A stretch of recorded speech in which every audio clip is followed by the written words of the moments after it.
Bonsoir, merci d'être avec nous sur Journal de guerre. Au 360e jour de la guerre, voici ce qu'il fallait retenir de la journée à 20h, heure de Beyrouth.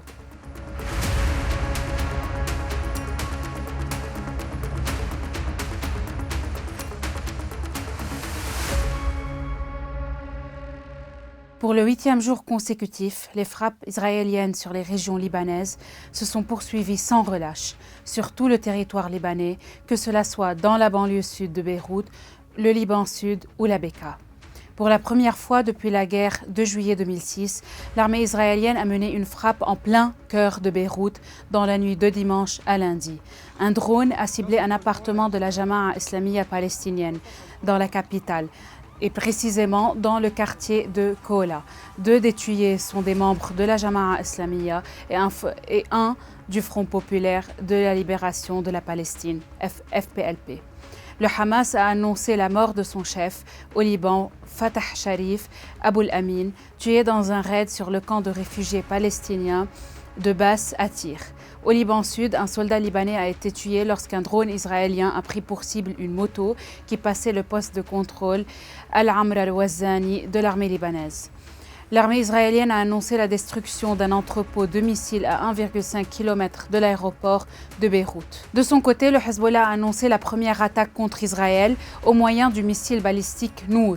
De plus, il a déclaré avoir bombardé la base de Naoura avec une salve de roquettes Fadi 2, ainsi que la ville de Safed et les colonies de Gasher Hazif et Capri. Selon le HCR, quelques 100 000 personnes ont fui vers la Syrie, un chiffre qui a doublé en 2 jours. Selon le ministère de la Santé, le bilan des dernières 24 heures s'élève à 105 morts et 359 blessés suite aux attaques israéliennes. Le numéro 2 du Hezbollah, Naim Qassem, a juré que la formation poursuivra la lutte contre Israël malgré les pertes qu'elle a subies.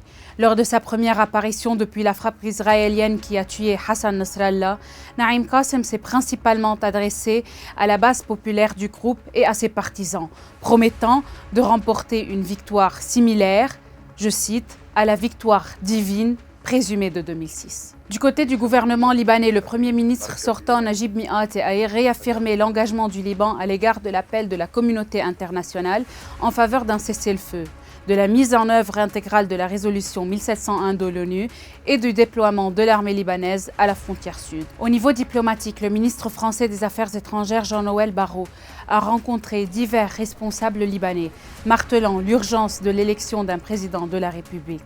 Il a exhorté Israël à ne pas envoyer de troupes terrestres au Liban, appelant Israël et le groupe armé Hezbollah à accepter immédiatement un cessez-le-feu lors de sa visite lundi au Liban. L'Arabie saoudite a exprimé sa grande inquiétude face à la guerre en cours au Liban, appelant au respect de la souveraineté et de l'intégrité territoriale du pays.